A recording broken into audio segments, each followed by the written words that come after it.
Right, so our first sort of bit of substance on this, let's talk about these analyses where we're using both data types simultaneously. Um, First, a bit of review. We've talked about spatially continuous fields, and we've mentioned that raster is a way to represent spatially continuous data. So, for example, color in this or elevation. Raster can also be used to represent discrete data, so classified data.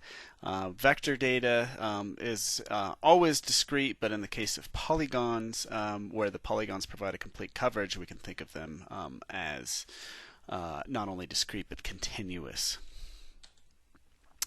So when we're using vector and raster data simultaneously, you've been doing this all semester, and one of the simplest forms of this is obviously just overlaying information. And so in last week's lab, where we were struggling making a geologic map, we brought in a vector layer of rock types. We overlaid on that some vector layers showing various faults and measurements of strikes and dips.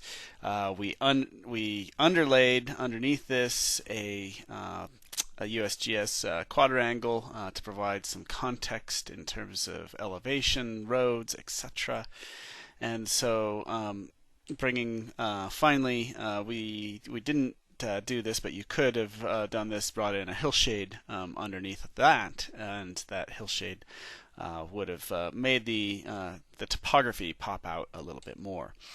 And so another example of simple overlays are, what are we looking at here? Well, it's kind of hard to tell. It looks like some dots, and then there's these lines. It's difficult. Well, this is actually a 3D view of contours and some points, and these are draped over raster DEM to elevate these things. So I could bring in the context scenario photo, then it'd be a lot easier to see that these points were a survey of a stream in this case. And so when we combine this vector data with the raster here, simply the context helps us better interpret and understand what is going on. A little bit more sophisticated than simple overlays is actually performing analyses, of course. And so, like all of the geoprocessing things we've been looking at, a lot of these, not all I should say, but a lot of geoprocessing we are going to find in the ARC toolbox. And so ARC toolbox, particularly under spatial analysis tools, has a number of these analyses that combine both vector and raster data. So for example, there's extraction tools that use points, which are vector, to extract raster values at specific locations. There's profiling tools that use polylines to extract raster values along a route. We'll look at spatial masking, where we use polygons to perform a segregated raster analysis. And there's clipping, where we use polygons to trim a data set down. And so far we've looked at vector clipping in the vector analyses, but there's also where you can use a vector polygon to trim a raster data set. So let's just go through these. So extraction, we start with an input of input raster in this case, and so here's an example. These are water depths, and then I can input in some vector data. In this case, I've got some red dots here, or red X's, and actually what they refer to are locations of Chinook salmon spawn reds, they're called, where these fish dug their nests and laid eggs. And so what I might want to know is, well, what were the water depths where they did that? And so I could simply use the extraction command, and then it would spit out and add to a new feature class. It would take all of these points and add to it an output, which was this water depth raster. So that's a very powerful form. Now, sampling is another type of analysis that's quite useful, where you can provide some vector data, and then you can take multiple rasters. So let's say I have vector data here. Let's just use customers, but then I have multiple rasters: elevation, land use, And so I would put those elevation and land use in my input rasters. I would put my locations, in this case customers, in here, and then I'd have an output table, and what it would spit out was the values of elevation and land use where each of those customers are. So that's quite useful as well. Profiling is an example of where we take a raster data set. So here I'm showing you a digital elevation model overlaid on a hillshade. And so if I have this line, and this line roughly represents the Logan River, I can take a longitudinal profile of that, and I can view that in the 3D Analyst toolbar, specifying the DEM as the layer that I want to do this for, and then using this profiling tool and drawing this line across it, and then it extracts that out. There's a whole number of other features that can do this, but profiling is an example of using a raster as an input, a vector, a polyline as an input, and then you extract out the values along that course.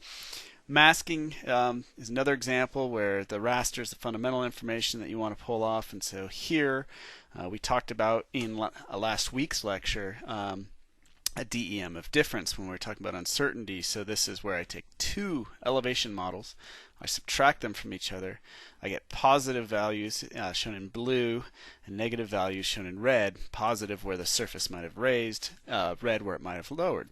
And so yes, this is a nice output, but I might want to better understand it or interpret it, and I might draw polygons around these individual features and say, right, that's bank erosion, whereas this is bar deposition, etc. So if I draw those polygons, I can use the extract by mask feature, put in the DOD as my raster, put in the polygons as my feature mask, and then I can output, and I'll get what I'll get is a values for each of these. So there's extract by mask, which is quite useful. There's another one, the name's escaping me, that does this a little bit differently. But then what you can do is, instead of looking at the distribution for this whole area, I can look at, well, what does the distribution look like for bank erosion versus what does it look like for bar development? And I see that the bank erosion has an entirely negative, that's good because it's erosion, distribution of elevation changes, and then the deposition has a pretty much entirely positive, which is good because bars tend to form by depositing sediment. And then I can see exactly what quantities that we're dealing with in these. Clipping is another nice one. So there's a polygon that you could use here. So for example, this is Wood Camp. Those of you that have hiked up to Jardine Juniper would have gone up through Wood Camp, and Wood Camp Hollow. We could take the watershed for this area and say, well, I would really like to see what the DEM looks like just for that area. Maybe I want to look at hypsometry. I want to look at the distribution of elevations just within that watershed. And so I could run this tool and I could clip this down. I can also do the same thing in environment settings, say running raster calculator, which we haven't gotten into, but I'll talk about that next week when we get into raster analyses. Least cost path analysis is another one that combines raster and vector data, and so in this case what we're going to do is actually derive a vector data set. So we're going in this case from raster to vector, and we're going to give a variety of rasters, and so we can say, well, what's the cost, what's the least cost path I could take across a landscape where I have slope and it's more expensive for me to go on steeper slopes, and I have land use, and there's some land uses that are really expensive, like I can't drive in rivers, right? Roads would be cheaper, etc. And so then you can derive and then you give it an input of like where are you starting from and where are you trying to end up, and then it'll try to derive this least cost path. So this is a pretty cool sort of tool that you can use to look at these things. So in this podcast series, we'll talk about converting between raster and vector data types as a powerful form of analysis. But that wraps up this little segment.